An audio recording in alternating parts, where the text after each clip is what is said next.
Galten Tagati ტურიზმიდან მიღებული შემოსავლების ზრდასელი საინვესტიციო ბანკი ვარაუდობს, რომ წელს ქვეყანა საერთაშორისო ტურიზმიდან 4 მილიარდ 600 მილიონ დოლარს მიიღებს. 2026 წლისთვის კი მაჩვენებელი თითქმის 5 მილიარდი იქნება. იანვარ-ოქტომბერში ტურიზმიდან მიღებული შემოსავლები 4 მილიარდ დოლარს აღწევს.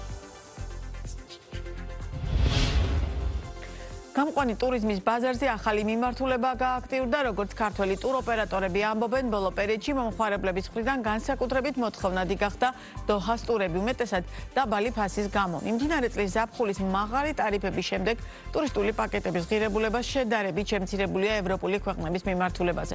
როგორია მიმდინარე ტენდენციები გამყვანი ტურიზმის ინდუსტრიაში და რა პროგნოზებია ფასებთან დაკავშირებით, მარი მელიქიშვილი გვერდება ბიზნეს პარტნიორის ეთერში. გამარჯობა, მე ვესალმები ჩვენს მაყურებელს. გამყვანი ტურიზმის ზრდის მაჩვენებლებს დაუბრუნდა ადგილობრივი ტუროპერატორები. ჩვენთან საუბარში ამბობენ, რომ შემოდგომა ძალიან აქტიურად მიმდინარეობს და მოთხოვნადია როგორც ტრადიციული მიმართულებები, ისე ახალი ტურისტული ბაზრები, მათ შორის განსაკუთრებული აქცენტი კეთდება კატარის დედაქალაქ დოჰაზე, რა მიმართულებითაც გამყვან ტურიზმზე მომუშავე კომპანიები მომხმარებლებს სრულ სამოგზაურო პაკეტებს საკმაოდ ბიუჯეტურ ფასადს სთავაზობენ. დაბალმა ღირებულებამ და მოქნილმა პირობებმა კი ეს მიმართულება ქართულ მოგზაურებს შორის საკმაოდ პოპულარული გახადა, რაც შეეხება ევროპის ქვეყნებს, ისინი კვლავ რჩება შემოდგომა ზამთრის სეზონზე საქართველოს მოქალაქეების ფავორიტ სამოგზაურო მიმართულებებად, როგორც ტუროპერატორები განმარტავენ. გასულ თვეებში იყო გარკვეული შენელება ამ კუთხით, მოგზაურების ნაწილი ნაადრევი ჯავშნებისგან თავს იკავებდა, რასაც ვიზა ლიბერალიზაციის საკითხთან დაკავშირებული რისკები განაპირობებდა, თუმცა გამყვან ტურიზმზე მომუშავე კომპანიების ინფორმაციით ამ ეტაპმა შედარებით გადაიარა და მათმა მომხმარებლებმა ისევ გააქტიურეს ჯავშნები ისეთი ევროპული ქვეყნებისკენ, როგორებიცაა საფრანგეთი, იტალია, გერმანია, ესპანეთი და სხვა. მიზეზი საშობაო პერიოდი და ევროპული საშობაო ბაზრობებია, მეტიც უკვე დაწყებულია გაზაფხულის ჯავშნების მიღებაც, რაც საბოლოო ჯამში გაყიდული ტურ პაკეტების რაოდენობაზე აისახა და ამ კუთხით კომპანიები ზრდის ტენდენციაზე მიუთითებენ. ის რომ საქართველოდან ტურისტული ვიზიტები გაზრდილია მეტყველებს ოფიციალური სტატისტიკური მაჩვენებლებიც, კერძოდ 2025 წლის მესამე კვარტალში საქართველოს რეზიდენტი ვიზიტორების მიერ საზღვარგარეთ განხორციელდა 412,000-ზე მეტი ტურისტული ტიპის ვიზიტი, რაც თითქმის 3%-ით მეტია წინა წლის ანალოგიური პერიოდის მაჩვენებელზე.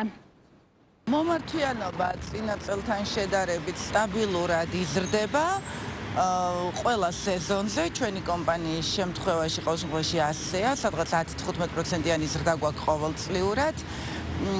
შემოდგომა ძალიან აქტიურად მიმდინარეობს, ძალიან მოთხოვნადია და ძალიან კარგად შემოვიდა საქართველოში დოჰას მიმართულება, რაც არის ძალიან კომფორტული ტურებით განპირობებული და ფასები არის ძალიან დაბალი და რაღაცა ყველა კატეგორია ადამიანს შეუძლია დაისვენოს რამოდენიმე დღე ძალიან მიმზიდველ ფასად. ამიტომ დოჰაზე არის განსაკუთრებული მოთხოვნა ამ წელს.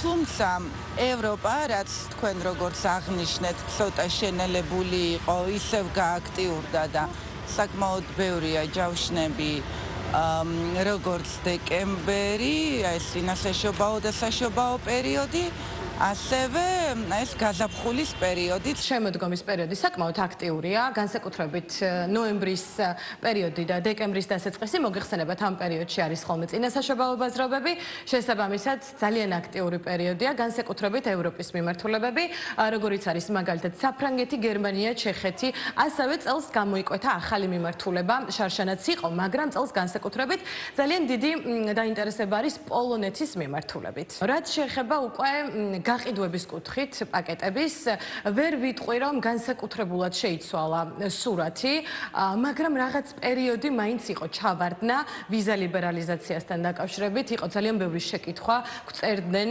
მომხმარებლები, აინტერესებდათ ამ შემთხვევაში რა იქნება, როგორ იქნება, მაგრამ ვფიქრობ ეს პერიოდი უკვე გადაილახა. გაზაფხულის ჯავშნების მიღება უკვე დავიწყეთ, ყველაზე აქტუალური პერიოდი ისევ არის მაისის ბოლოს და ივნისის დასაწყისში, ძალიან კარგი ტენდენცია, ისეთივე ტენდენცია, როგორც იყო შარშან. გულისხმობ იმას, რომ გამოსაშვებ პერიოდში ბავშვებს უკვე მოსწავლებს, უკვე აღარ სურთ ბანკეტების გამართვა და სურთ ხოლმე საზღვარგარეთ წასვლა. შესაბამისად, აქტუალური მიმართულებები არის კურორტები, როგორიც არის ეგვიპტის, აგრეთვე თურქეთის და საბერძნეთის მიმართულებები.